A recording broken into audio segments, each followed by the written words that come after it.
Hey guys, it's your favorite sisters with the Confessions of a Reluctant Caregiver podcast. On the show, you'll hear caregivers confessing the good, the bad, and the completely unexpected. You're guaranteed to relate, be inspired, leave with helpful tips and resources, and of course, laugh. Now, let's jump right in to today's guest confession.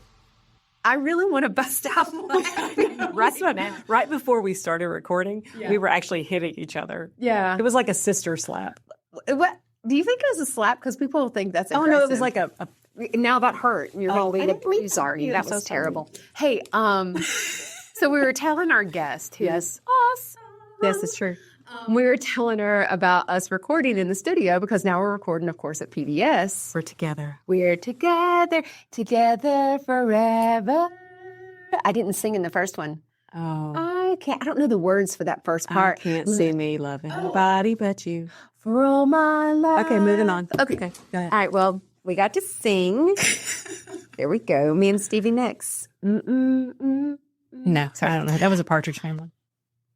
No, we're moving on. If a guest knows who that was, please text Natalie and let her know. Yeah, please. All right, so anyway, we're here to talk about caregiving. That is exactly right. That is the purpose of our podcast. What a novel idea. I know. I am so excited because we have Tara with us. And I met her, it's been like months and months ago.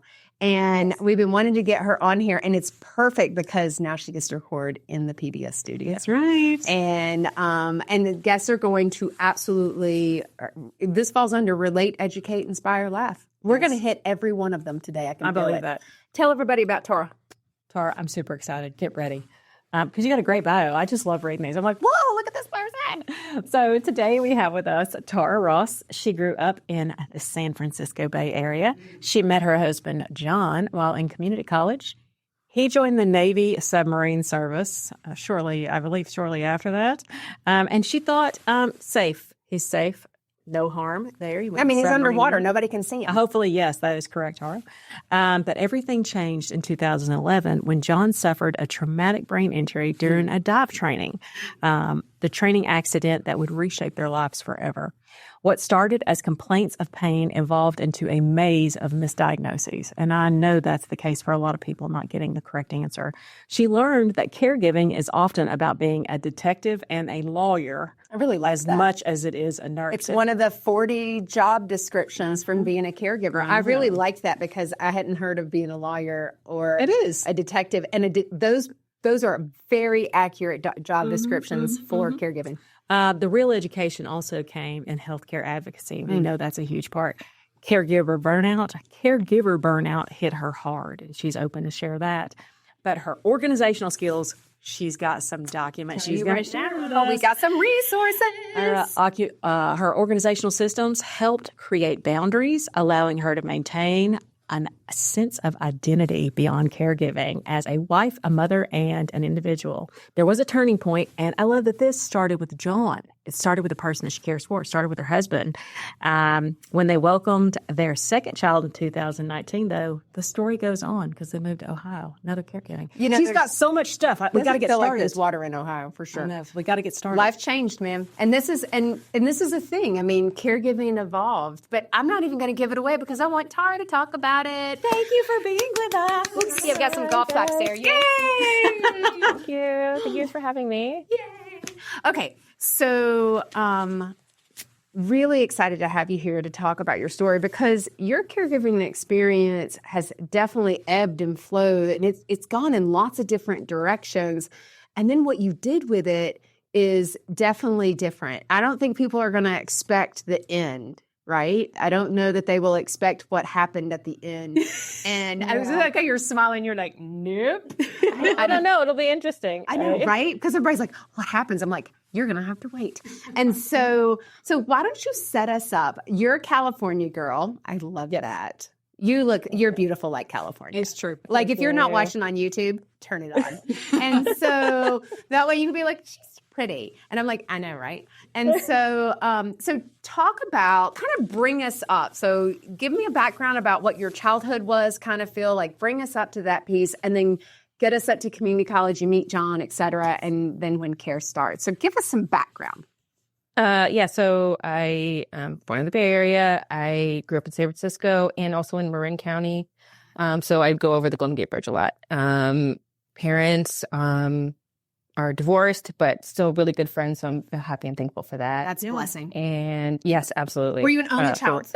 I'm totally Yes, interrupting I am. Cal. Oh my Yes, God, I am. you're an only child. That's important. It is. Okay. It is important. It is.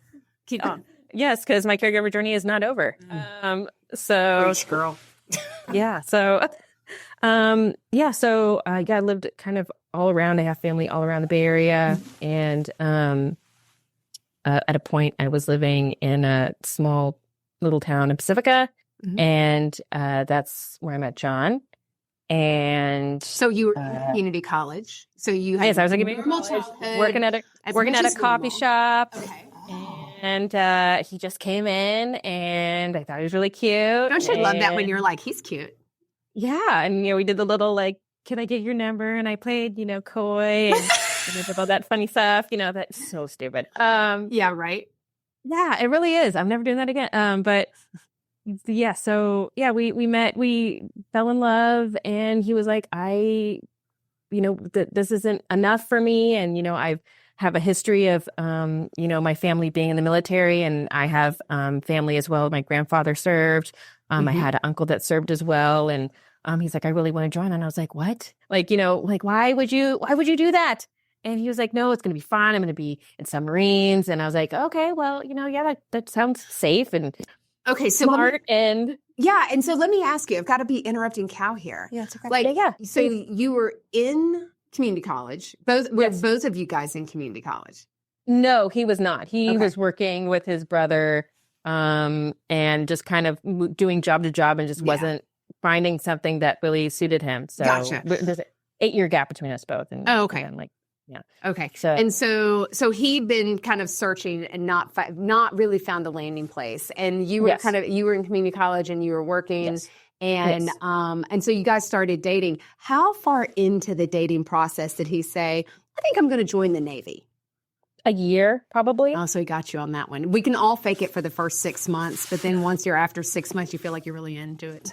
Yeah, pretty much. I was like, oh, damn it. Like, I guess we got to do this with him. I guess we're doing boot camp together. I guess we're doing all the things. Oh, yeah. So then you start, and is there any requirements, because this is the fun part of our episode is, are there any requirements you have to like watch Top Gun? Are there any specific movies that really get you into the military mindset before you get in? Because you're a total civilian. There's us. There's not.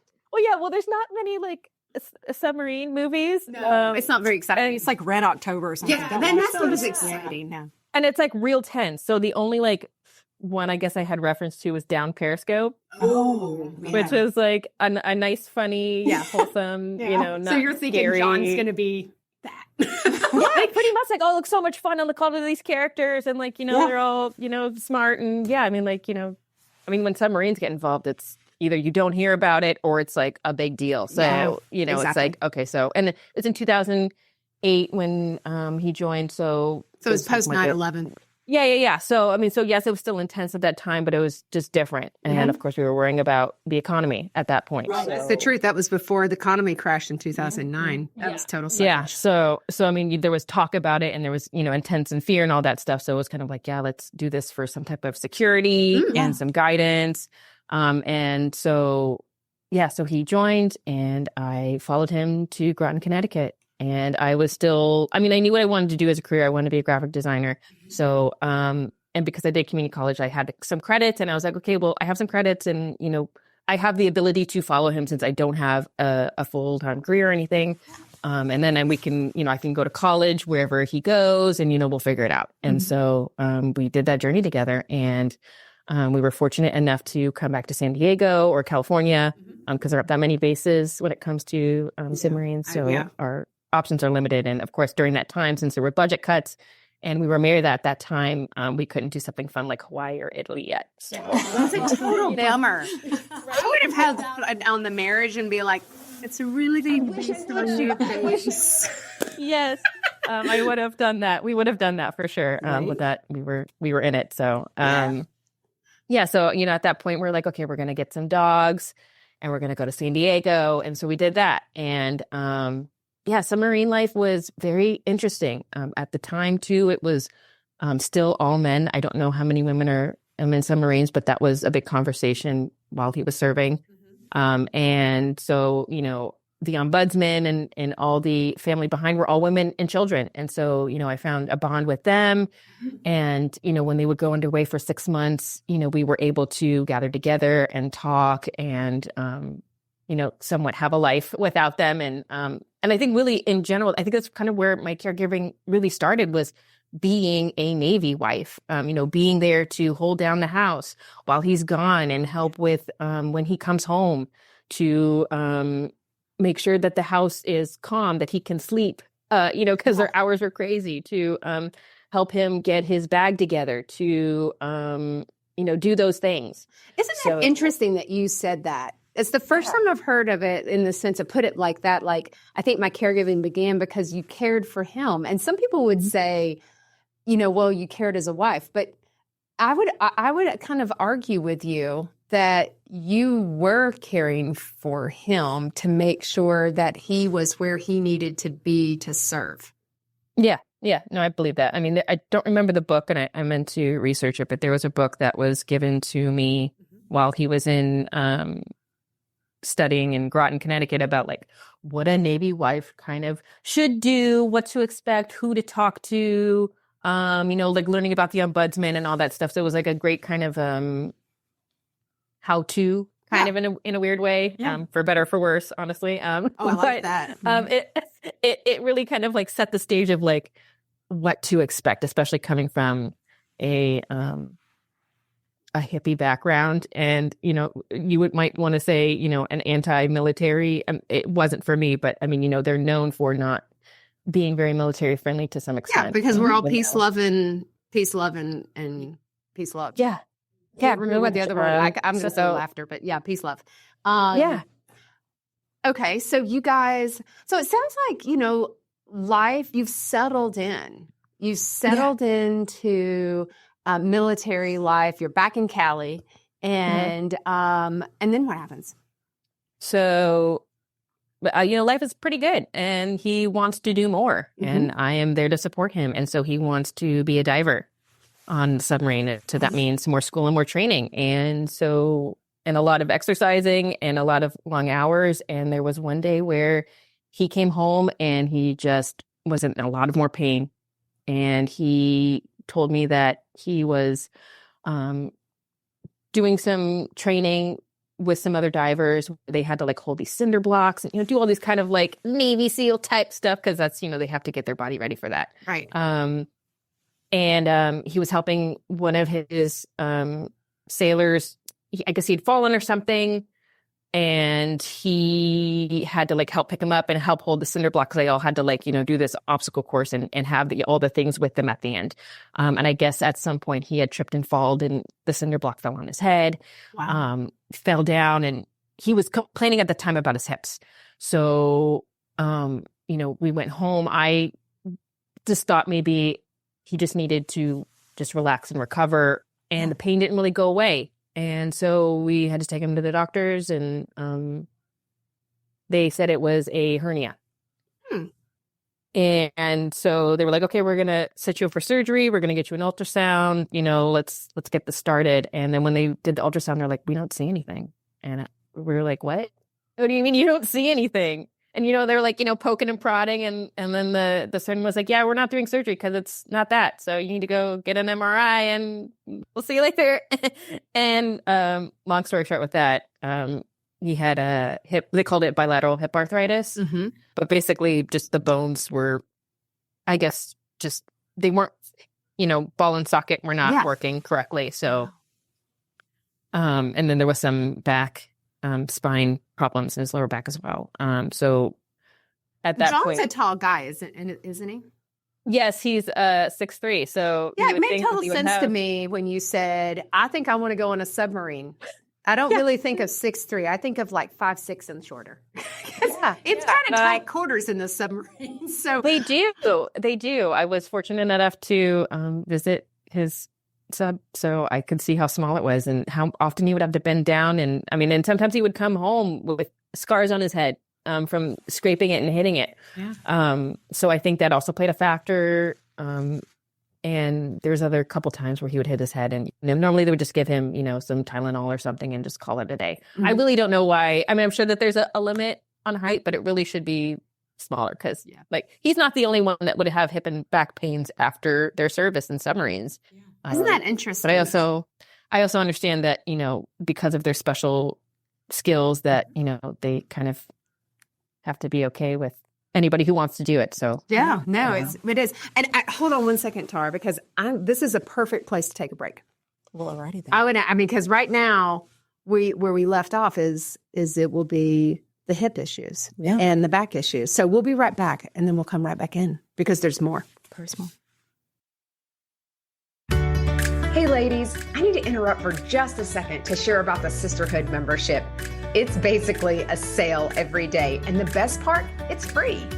Here's the details. We're partnering with our friends at Benefit Hub and other care partners to save you money.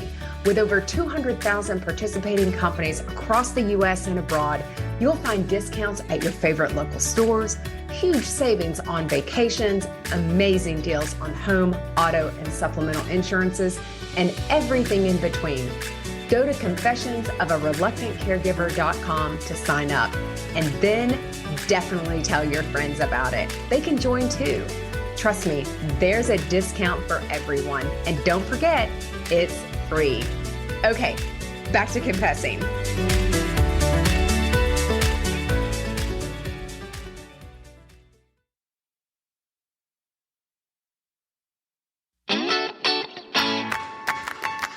Do you love to listen to podcasts? So do we. And these sisters are excited to support our fellow sister in care, Nicole Will, host of Navigating the World with Your Aging Loved One.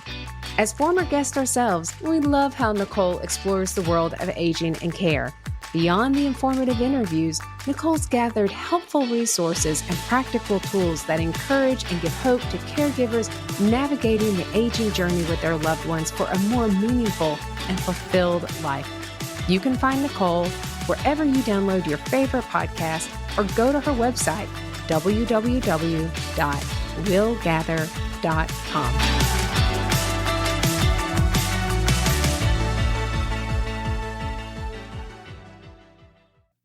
All right, everybody, we are back here with Tara Ross. So now we have started. So you've been a caregiver because you've taken care of your husband. You're a military spouse. You got a book. They gave you a book and everything. So in the bio in the caregiving story, you started talking about this path that you got on. There's loads of misdiagnosis. There's this path. You become a lawyer, a detective, all kinds of stuff. Let's talk about that and what's going on with you. So first of all, during this time, are you stay at home? Where are you at personally? I was in college. Okay. So once he got his orders to, have a boat, and I knew we were going to be there for a couple of years, I was like, this is the perfect time for me to, finish up school. So I went to Art Institute of California, San Diego, and I got my degree there. So it was kind of perfect. Yeah. So while he was doing his thing underwater, I was going to school, and we had 2 dogs, so I was taking care of them. And I'm fortunate enough that I didn't have to work. Yeah. So it just allowed me to be full time, and so that was really great. Yeah. So how did this unfold? No hernia. We find out about the arthritis, but how does this really start to unfold in this Going into caregiving? It made me realize that all of our ideas of what we were planning to do in the future weren't going to happen. We at the time he was getting ready to re-enlist again because his contract was up. So we were talking about, how long do we want to stay and all of these things. And, the plan was, I think, to do another 4 or 5 years. I don't remember how it is for him, but that was going to be the plan. And then once he got hurt, it's like, okay, we're not doing that. Okay, now what are we going to do?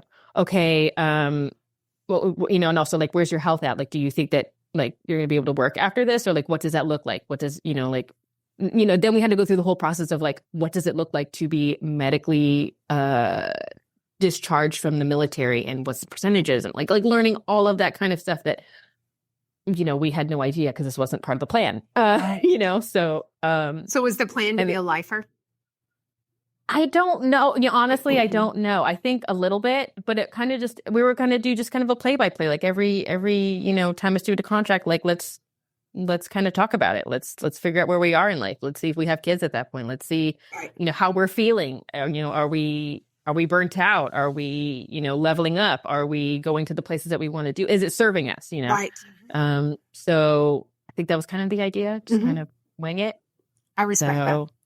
Yeah. I don't think he really wanted to be a lifer though, but I think he really enjoyed the camaraderie and the excitement and all of those things. So I think maybe to some extent he probably would have. But So what happens here? So what happens that really pushes you in? Because I hear you saying, you're like, what are we going to do? Like, you all are in this place where you have to make a decision, re-up with an injury or exit. And what does an exit look like? Yeah, we had to ask a lot of questions. We had to talk to a lot of people, both in the medical field of the military, as well as like JAGs and all the people that are involved with military exiting out. There's actually a lot of classes that go involved in that, whether it's medical discharge or just regular discharge of getting military ready for that. And so we took those classes. We did, just a lot of talking of like, what does that look like and where are we going to be? And because I was graduating as he was getting out, I was like, okay, well, now it's my turn. Now I get to, do my part. And that didn't really happen because then I got pregnant with our first child. So I was like, okay, and then that threw a wrench in the thing, as well. Because then it's like, okay, now we have a child that we got to take care of. And, what does, insurance going to look like? And what is school going to look like? And we're at the, we did a lot of talking. We followed our plan and we got out and we were able to move back up north to where my family's at.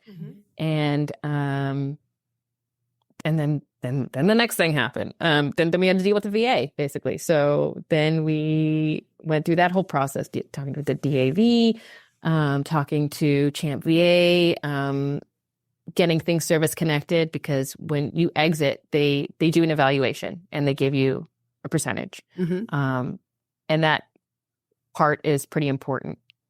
And I mean that in the sense that, like, once you leave, it sometimes can be very hard to have the VA acknowledge certain disabilities and then be service connected. So it's really important that during the exit part, or even just while you're still in the military, just say things. Say you have a headache. Say your back hurts. Just have it in the medical records, because later on you might find that is important to a diagnosis in the future.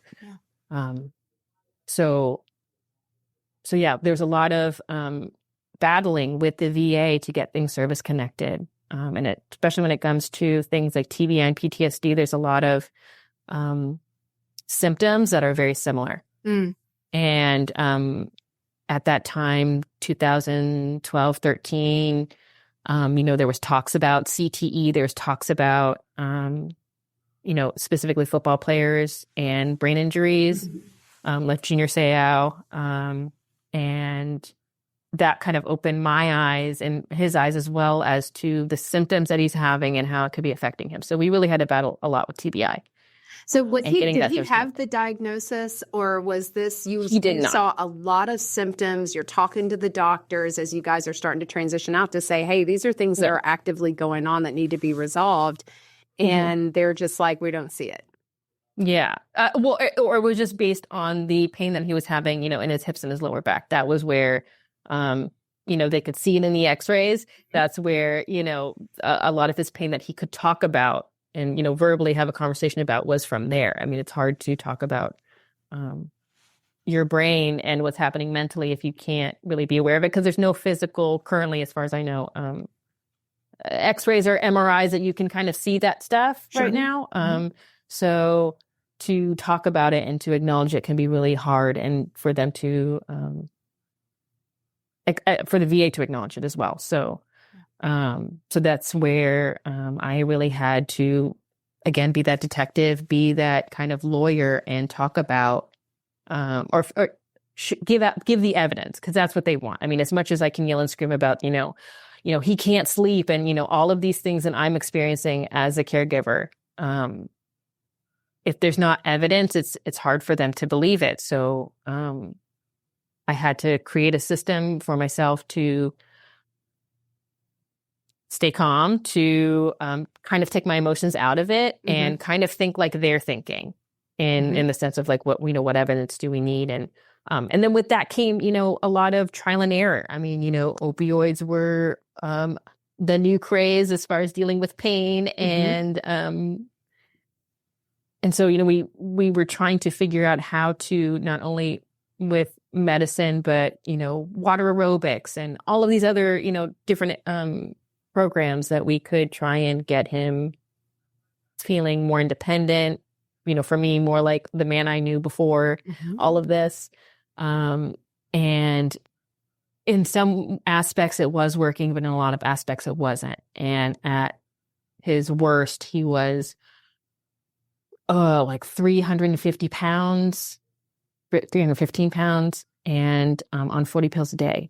And it was just too much. During that journey, I, found myself, missing medications, forgetting to call, trying to figure out diets, trying to get him outside, trying to get him, to do groceries with me. And, I found myself being hypervigilant. I found myself having CPTSD, where I would be worried before something would happen. I'd be worried, when we go to a restaurant or be in line and be worried that somebody's too close to him. And that was just not good for my health. It wasn't good for him. We were arguing about things that, I don't want to say weren't necessary, but it was clearly built up. Yeah. And, a lot of animosity and not feeling like he was providing, I think, in the way that he wanted to, even though he absolutely was, but I know it wasn't the way he wanted to show up. So, allowing him to make decisions and show up in the way that he wanted to was really hard, I think, for me to allow that, as well as for him to provide that in the way that he wanted to. And at its worst, he was like, I can't do this anymore. This isn't working. And I said, okay, well, what do you want to do? And he said, I want to get off the pills and I kind of want to start all over again. So he got off of everything. And that was a mess as well. I bet it was. The doctor saying, it was really rough. It was a different kind of rough. Watching him detox and learning about what that looks like, how to keep him safe. Because he was so determined, he wanted to go like straight up cold turkey. I'm like, that's not a good idea. We need to talk to the doctor about this. Like, I know you don't feel comfortable, because he felt like they weren't helping him and getting him to trust and say, hey, let's do this slowly. Let's cut it in half. Don't go cold turkey, because that's not going to be good for your body. Right. And going through that journey, and he came out amazing. Physically, mentally, obviously the things were still a problem, as well as his hips and back. And of course, because he's so young, he didn't want to do surgery, which is absolutely fine. A lot of surgery doctors saying, to get hip surgery, that because he's so young, they weren't sure if his, the material would last long enough for the rest of his life.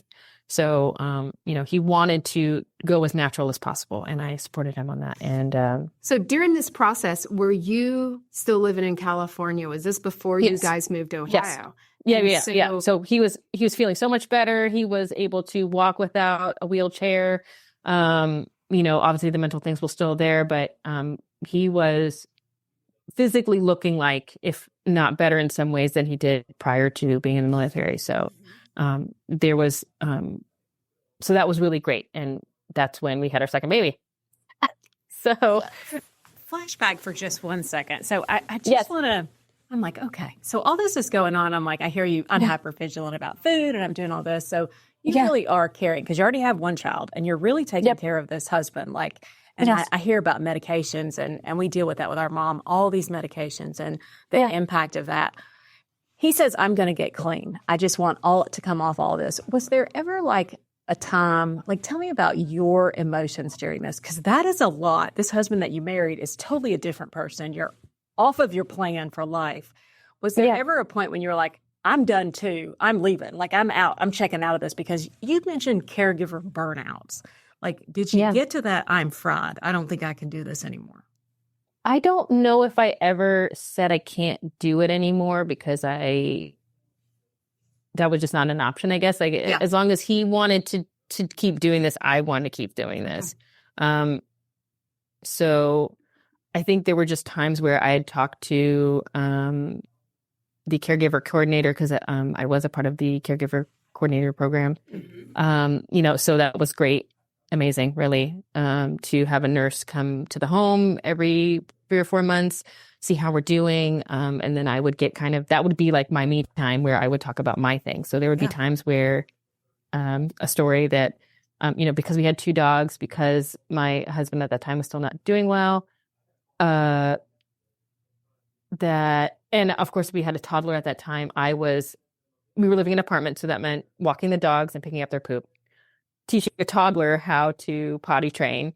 And then he was having a hard time in the bathroom, so having to help him in the bathroom. And I was like, I am so tired of dealing with poop right now.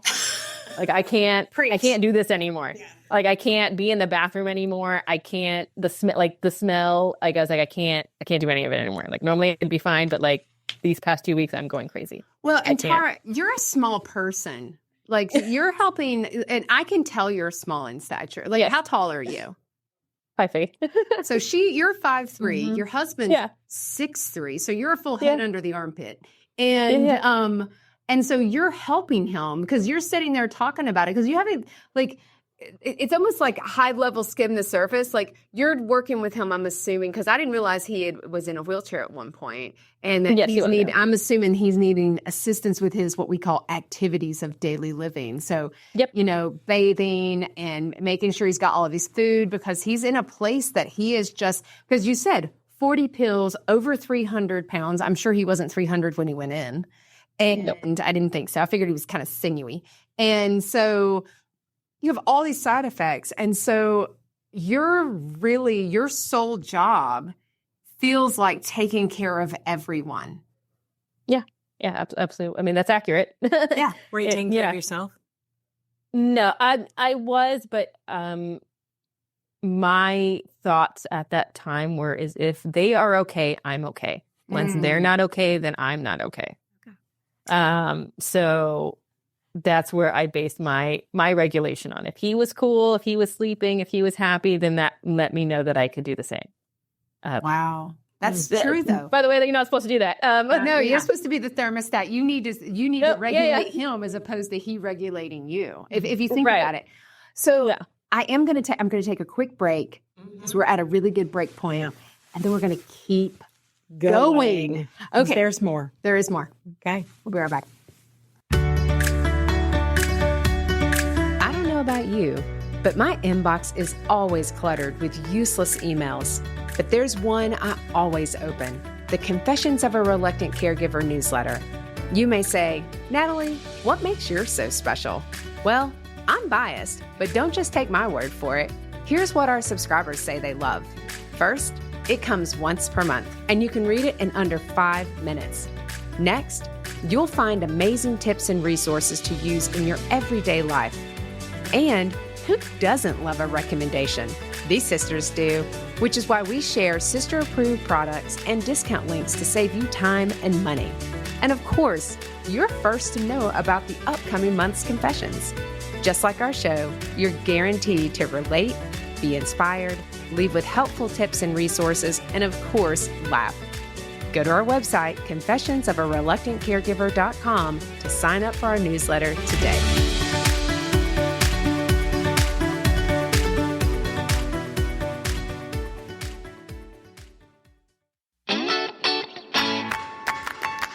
If you like confessions, we have another podcast we'd love to recommend, the Happy Healthy Caregiver podcast with Elizabeth Miller. As a fellow Whole Care Network podcaster, we love how Elizabeth chats it up with family caregivers and dives into their caregiving and self-care strategies. Just like us, Elizabeth believes that family caregivers are the experts in caregiving. Beyond the informative conversations, Elizabeth reveals the tried and true resources and practical self-care tips that empower caregivers to prioritize their health and happiness. You can find the Happy Healthy Caregiver podcast wherever you download your favorite podcast or go to the website at happyhealthycaregiver.com.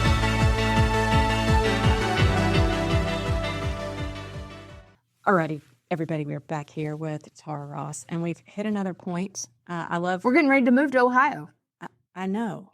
Yeah. Yeah, it's time to move to Ohio. 2019. You just had a second child, right? Yep. We in May, Okay. 2019, and But John is detoxed, during. so he's doing a little better physically. Yeah, Okay. absolutely. Yeah, he's moving, he's grooving, he's enjoying things without me, and making decisions, and all of those things are great. And he wants to start, communicating more with other people. He calls his mom, says, "Hey, how's everything?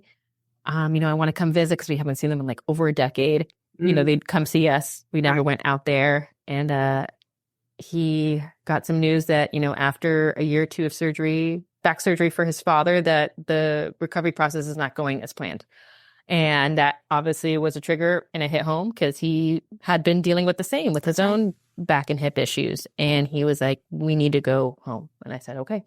So with a This 1 month Cali old girl moves to Ohio with a bunch of things.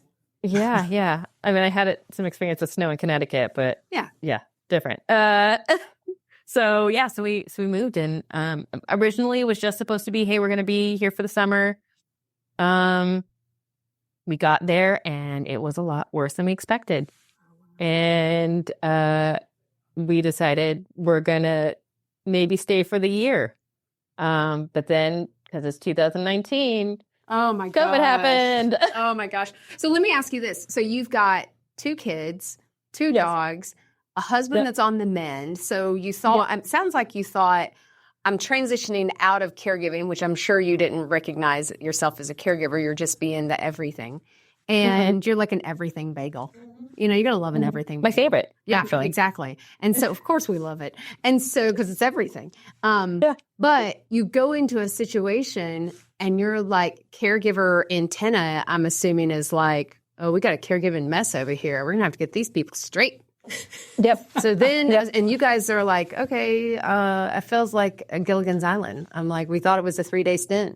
Yeah. Boom. We are marooned. We are marooned on this one. So, so what happened? So you guys make the decision to say, "We're going to stay longer." The longer turns into COVID. So what's going on at this time? Are you taking the lead in caregiving for his father at this point? Because dad has wife. And and she was still working at the time. And she was a hairdresser. And also, like, not that they're ever going to listen to this, but I mean, he has brothers, and there's a good amount of family there, but they were all doing their own thing. Right. We had an opportunity to help in a way that others couldn't, or maybe didn't, or whatever. But like, we had an opportunity to be like, "Look, we can move. Other people cannot move. We have some income coming in where we can live with them if we need to, and help out in any way that we can."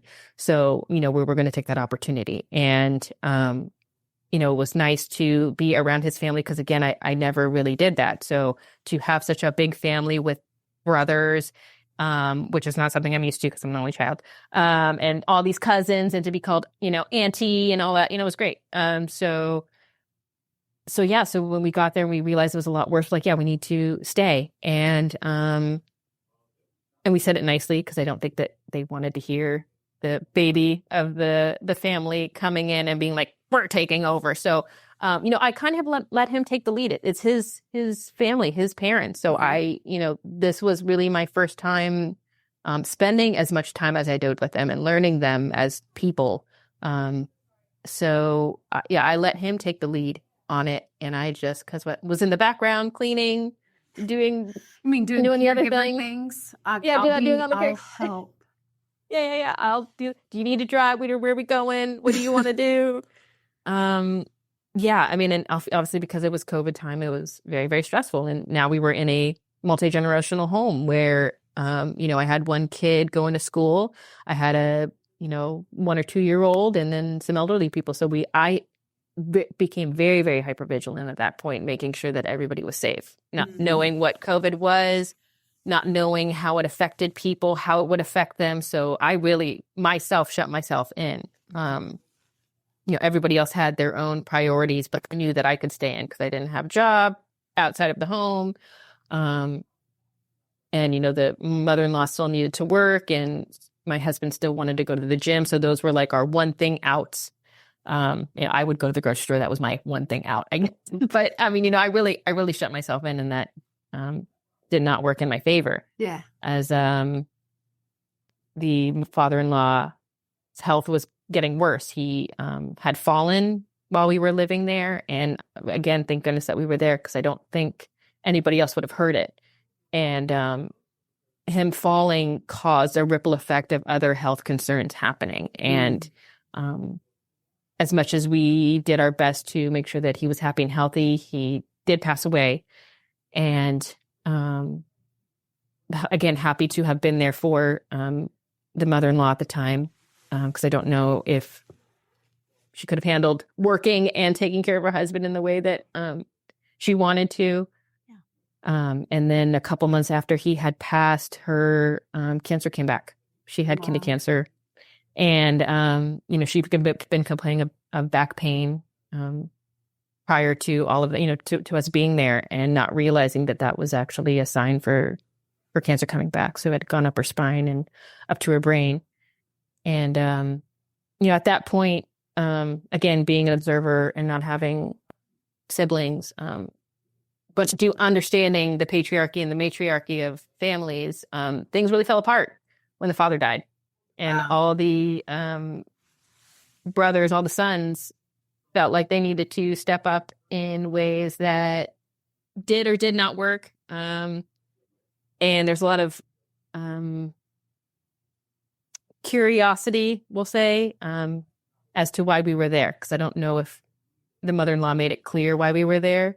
We had said maybe with some financial things, and that's not necessarily a lie. Because living with parents, you get to save money, right? Mm-hmm. Yeah. But they made it seem as though we were there for something else. And things got real weird. And because the dynamics and relationships aren't all that great, as well as other things, John didn't want to do it anymore. And what I mean by that is like he didn't want to be in his mom's house. He didn't necessarily care for me at that point or his kids. And so he just kind of left. Wow. Let me ask you this. Let me ask you this. So John left. Yeah. He's in the middle of this turmoil. Really. Yeah. I mean, what you're describing after the patriarch kind of passes or the matriarch, doesn't matter. Yeah. Can happen, right? Yeah. Did you see, was John pulling away? Was it completely a surprise to you? Was it? I mean, we had obviously had discussions about what was happening and how people were reacting and how we were going to react. But it seemed as though at the end of the day, John and his mom were not on the same page. And that's what needed to happen for this to continue on. And I don't believe that his mom was being honest about herself. I mean, and again, that's kind of where my care sheets really came into play when I was caring for her, because after he left, I was still in the home. So I was caring for her as well as trying to care for myself and the kids and the dogs. So he leaves. He checks out. Yeah. And this is the most interesting part. I don't think we've ever heard anything like this in the sense of you're caring for non-related family members. Mm-hmm. And because she still has cancer, right? Yeah. I mean, and it was, I mean, she was going through it. I mean, she was doing chemo. She was having some other issues and, she had to get a colostomy bag. And, so I was helping to take care of the home. And I mean, we had our own 2 dogs, but she also had 3 dogs of her own. So, I was helping to take care of the dogs in the home when an emergency happened. I would contact one of the brothers and let them know so that they can share it with the rest of the family. But yeah, I mean, I was in the home taking care of the home while she was gone. So, and recovering. And, yeah, it was just hard because, they weren't on the same page. And, come to find out later, family history, family trauma, all the, things that I didn't Isn't know. it magical surface. how trauma just comes up and shows its ugly face, and it really tries to tear everything apart? So let me ask you this. John's gone. I'm assuming he's somewhere around town, but he's gone.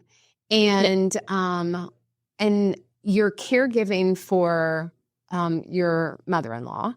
And what are you thinking? Like, honestly, are you thinking like, what in the heck am I doing here?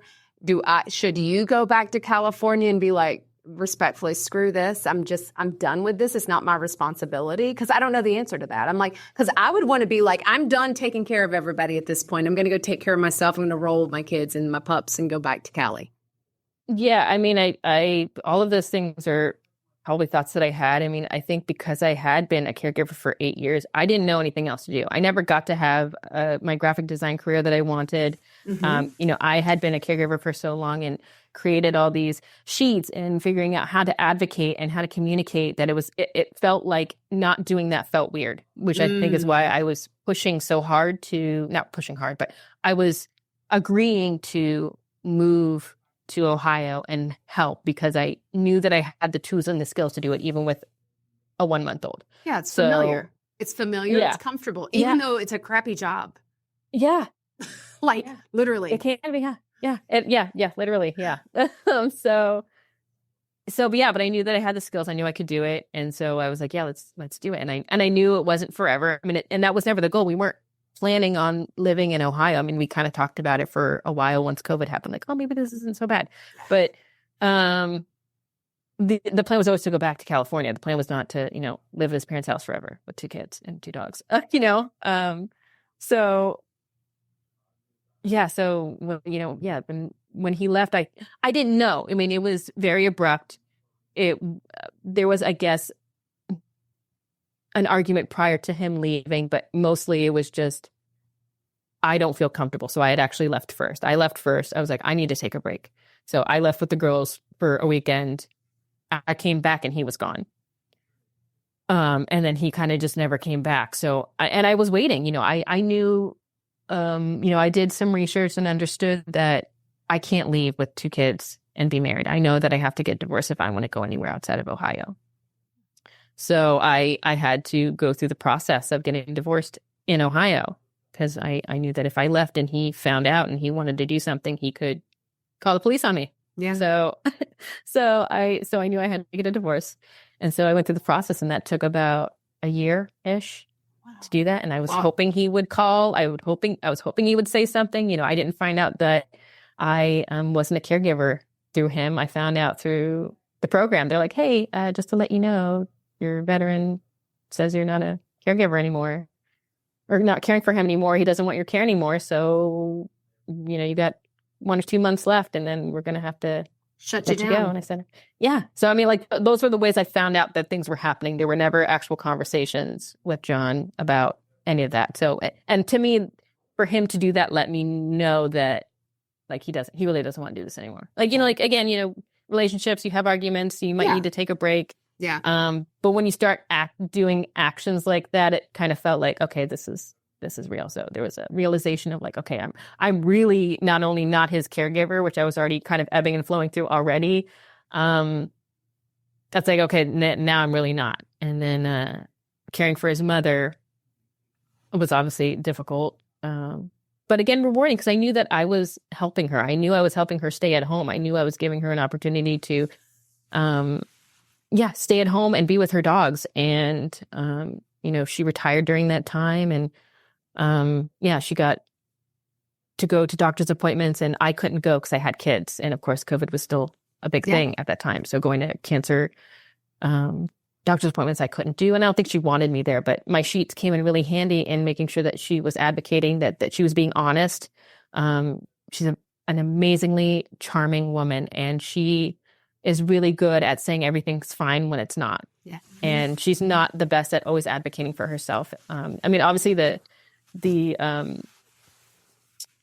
she was doing chemotherapy, she had to really pay attention to her weight. And, we would do protein shakes and all that kind of stuff. And, she would say, oh, yeah, I'm doing it. Oh, yeah, I'm doing it. And, the weights are not going to lie, so she could say, yes, I'm doing the things, but the weights aren't going to lie. And so, again, having I would give the sheets to her brother who would take her to the doctor's appointment. So when she would say she would do things, and the doctor would open up the book of the daily tasks that I was writing down, what she was eating, if she was exercising, if she was, she couldn't lie. So, and I don't think she appreciated that, but my intent was obviously not to make her look like a liar. My intent was to make sure that the doctors had the right data to give her the right treatment. Yeah. Yeah. So, yeah. And then, because of her not wanting to be honest about, our relationship or things like that, things were getting weird with us, which is understandable. I'm the outcast. I'm not, I'm not her child. And so once I kind of got the papers that we were officially divorced, which was done by proxy, meaning he wasn't there, I took it upon myself to go home for the holidays and then not come back. So I had to leave everything there. Wow. Because I just didn't feel safe. I didn't really have any of my family there. So yeah, it was really tough. But, yeah, so and I think I didn't mention too, during that time of caring for all those people, because at some point I was caring for 5 people, 4 dogs. I had a panic attack. I really lost it. The burnout was really, really bad. And I knew that John knew that. And I don't think he knew how to handle that. And, he was a really great provider, always a great provider, but I don't think he knew how to handle me when I needed it. I've always been healthy. But at that point, I was not. Physically, mentally, I had a cyst on my back. I had to start going to doctor's appointments regularly. And I don't think he knew how to handle that and kind of, I won't say switch rules, but just take on more of my burden in the way that I needed him to. And so, I don't think he can handle it. So that's, I think, kind of the reason why he left. You'll have to ask him. I don't know. But I realized that one of the things that really kept me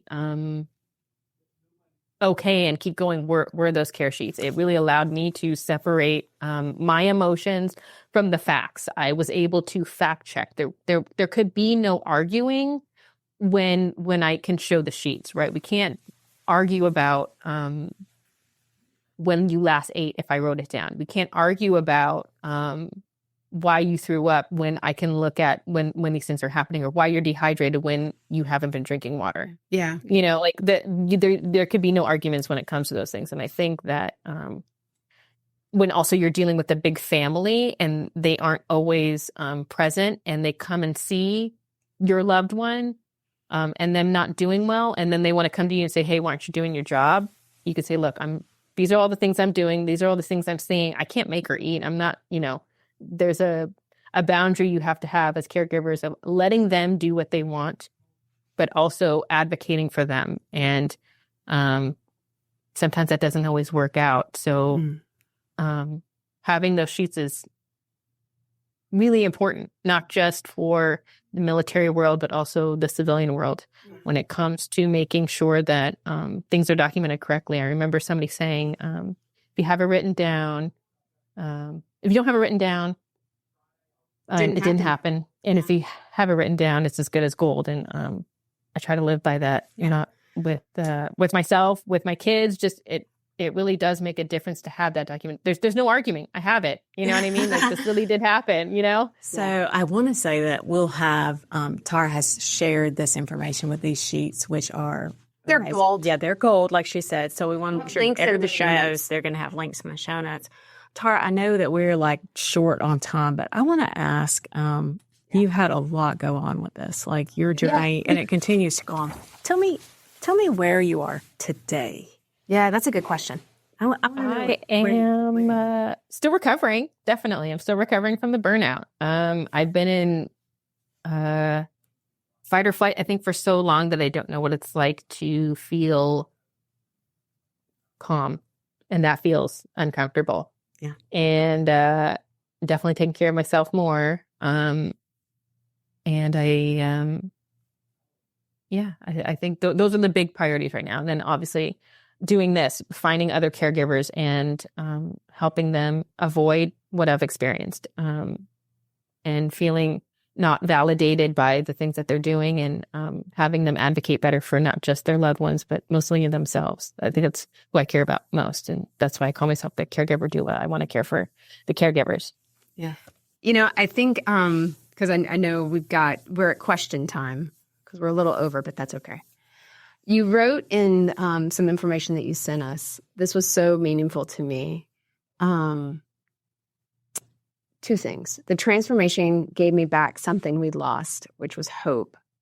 And with that also came a true awareness of my self-neglect. Even though I was successful as a caregiver, I forgot how to care for myself. And the most vital lesson from my caregiving journey wasn't about how to give better care. It was about the importance of maintaining my own identity and boundaries while caring for others. Yeah, there's that whole making sure that you put on your face mask before you put on anybody else's, and being the example of what you want to see. It's easy to tell somebody else, make sure you're drinking your water, but if you're not doing the same, how are you setting a good example of what that's supposed to look like? I love this. I'm so grateful for your story, because that's why I said at the beginning, I mean, nobody expects it to end this way. And the reality is it's just a chapter. And so you've taken this and you have said, I'm going to take back my control. I'm going to take back, this is my form of self-care, and I'm going to help other people, because you are a natural born caregiver. You didn't know it. I am. But you are. And you were trained, and you got your stripes, and you've done all the things. And so I want to do a quick lightning round and say, because you say in here, through my caregiving journey, I discovered 3 game-changing strategies that transformed my experience. What are those 3 game-changing strategies? So my sheets, yes. Data-driven organization. I highly believe in that. I feel like if you have the data, you can see the patterns, you can see if it's medication, you can see if it's, food, it's activities, especially dealing with PTSD and TBI. It's really important to know what the triggers are so that you can either avoid them or handle them a lot better. Another one would be doing energy checks. Love that. Energy management. Mm-hmm. It's really important to see who is filling into you and where you're putting out your energy so that you can better organize that and have better balance. And then the other one is team building, having a big care team, and knowing who they are, having their phone numbers, knowing how they can help you. And it could be the tiniest things. It doesn't have to be major. Sometimes it's just coming over to watch a movie. Sometimes it's helping somebody to mow the lawn. Sometimes it's, it could be bigger, like groceries. But just having a care team who you can talk to about what you're going through, who can help you. And again, a lot of these things are not just on the caregiver, which I think is really important. It's also whom you're caring for. They really need to also play a part in that. You're supposed to be a team. So they need to help advocate for themselves. They need to do their own energy checks. They need to call on their people too, not just the caregiver. So I think those are both really important for the caregiver too. Yeah. I'm jumping right to my sister question. Do it. Okay. My sister question is a message that you would tell your girls. Oh, because they went through this too. Yeah. I don't know. A message I would give to my girls. Because you're so positive. Like, you've come through this, and Natalie, she said, Hey, I don't know. like you, I don't know. I like a little tip, like something like, you just come through this, but I still think it's definitely not an end. Like, you've taken this and turned it into something. Yeah, no, I mean, I talked to my girls about, my experience, and obviously we're talking about their father. So I don't know. I hope that they continue to be amazing kids and be caring, but also don't forget about yourself. I mean, I think that's really important in general. So, set your boundaries and clean with me, which they have no problem doing. And I respect it. So I just keep that up. I love it. It makes to me, it makes perfect sense. You have girls. Yeah. It makes sense that you have girls. You were meant for girls. Last question. Hit it. What is your favorite guilty pleasure? What is the one thing that you do for yourself, just for you, that you just love? I know that you've asked this question, and I've been thinking about it because there's really not one thing that I do just for me that doesn't involve everybody else. Like I know. There's a matcha Kit Kats. That's probably my guilty pleasure. I don't like sharing them, so I will hide those. Everything else, I'm happy to share. Coffee, whatever. That's it. Matcha Kit Kats. Yeah, matcha Kit Kats. And so, Kit Kats, if you hide them, that's totally yours. I'm okay with that. Honestly, I'm not gonna lie to you. That's like the Swiss cake rolls, and in the outside. And I would hide the box from you, Jay. Why? Why did you have to share? Because I want to eat them all. And I support you. You know what, Tara? Thank you so much for being here with us. This was amazing. Thank you for being so authentic and sharing this because, I know that you had said before, you're like, oh, there's so many great people on here, and what am I going to share? And will it be meaningful? And my answer is yes. Okay. You're going to tell your story, and it's going to be exactly what another person needed to hear today. Yeah, I hope that my story lets people know that, they're not alone, and I really hope to help people's relationships. I think that's what it is. I don't want anybody to lose a relationship from caregiving. Yeah. Because that's something, sometimes we lose the people that we care for, but not in this way. It's exactly not right. like this. It wasn't meant to be this way. No, it shouldn't be. Yeah. Guys, thanks so much for listening in. Until the next time, we will see you. We will see you then. Until the next time when we confess again. I'm just over here screwing it up. So until the next time, when we confess again, we'll see you next time. Bye-bye. Well, friends, that's a wrap on this week's confession. Thanks so much for listening in to the podcast. But before you go, please take a moment to leave us a review and tell your friends about the Confession Show. Don't forget, visit our website to sign up for our newsletter, as well as connect with us on Facebook, Instagram, LinkedIn, Pinterest, and Twitter. You'll also find the video recording of all our episodes on the Confessions website and our YouTube channel.